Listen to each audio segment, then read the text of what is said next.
Salutations, everyone, and thank you for watching episode 30 of DiabeticRadio.com. Today's episode is about numbers and why it's so important to a diabetic and non-diabetics. And the first on the list is your hemoglobin A1C. What exactly is it? Well, your hemoglobin A1C is basically a 3-month average of how well your glucose is doing. Or I like to appropriately think about it is how well you're able to keep your sugars at bay. I think that's a better way to look at it. And once I explain to you further, you'll see exactly what I mean. Think of your hemoglobin as this. This is probably a bad analogy, but it's the only thing that I can think of right now. Let's say, for instance, you're in a very narrow hallway to an entrance, maybe a restaurant or maybe a club, let's say. And the restaurant hasn't opened yet, and people are coming in, filling the hallway, just waiting for the restaurant to open. Picture everyone being wrapped in sticky adhesive, right? And as people are coming in and trying to form a line until you can't form a line no more, people start to stick to each other and can't move, right?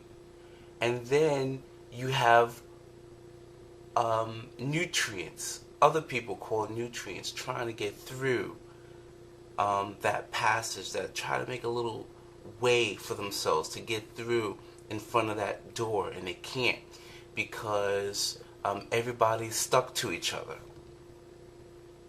And they're stuck to each other because that entrance to that club or restaurant has not opened.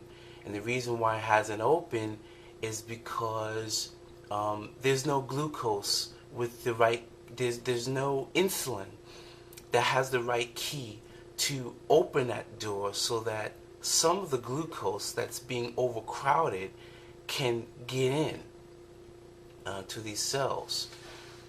I think that's a good way to kind of explain what the hemoglobin is all about. So I guess in essence I'm trying to say is the hemoglobin A1C really tests how crowded your arteries and blood vessels are with glucose. And if your arteries and blood vessels are overcrowded with glucose, then the nutrients cannot flow through the major organs that need those nutrients. Another way to think about it, here's what literally happens.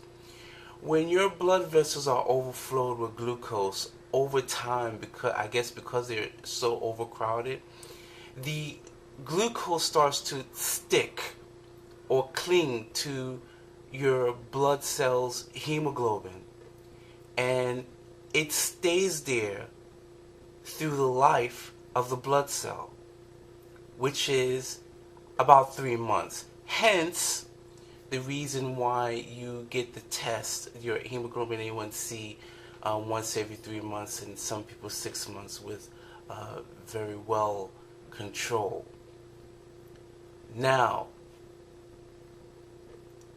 couple this with cholesterol, which builds up in the circumference of the blood vessels and arteries. And then you also have the concentration of your glucose that's in the bloodstream. Your heart is no longer pumping your blood. It's now being overworked because it has to literally push the nutrients into your body because there's no more open path, because everything in the circumference of that blood vessel is being clogged with cholesterol and glucose. Now, the only way to really help that is to control your blood sugar by either insulin or a low carb diet. And the A1C starts to go down as the blood cell dies. That's basically it. You want to keep in mind that when the glucose is overcrowding your arteries, it's just not the glucose that the body needs. Your blood cells also carries other nutrients like your proteins, your vitamins, and such. And also within that, you have your bio waste. You have your white blood cells. You have everything there that's needed to help your body to live.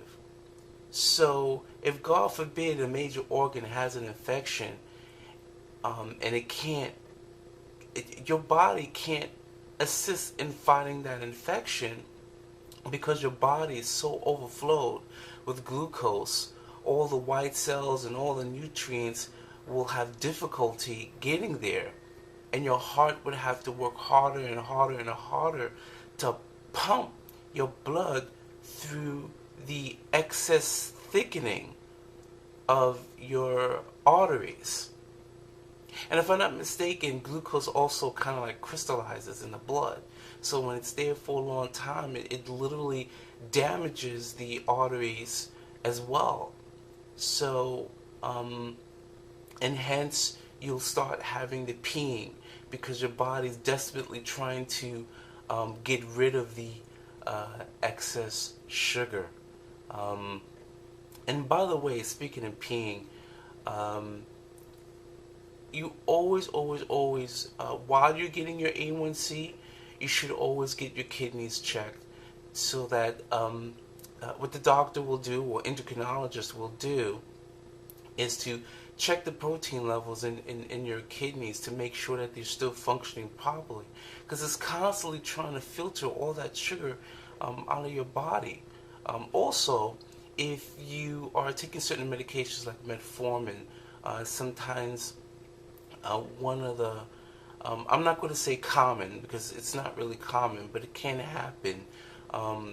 Kidney failure is one of the possible side effects in some people. So you have to make sure that you get your kidneys checked all the time. And this is something that a regular practitioner may not do. I truly recommend that all diabetics seek the advice of an endocrinologist. I understand that you're comfortable with your doctor. Maybe you just, one of those older diabetics that just don't feel like jumping around all over the place, seeing a new doctor. I totally understand that. But diabetes is so important. You want to make sure that you're getting the best advice that your insurance can buy. And if you feel that your doctor is not doing a good job, you have every right to fire that doctor and move on to a good one, another one. Okay, it's not enough to feel good with your doctor. You need to make sure that you also feel that he knows at least a good portion of what the hell he's talking about. And just keep that in mind.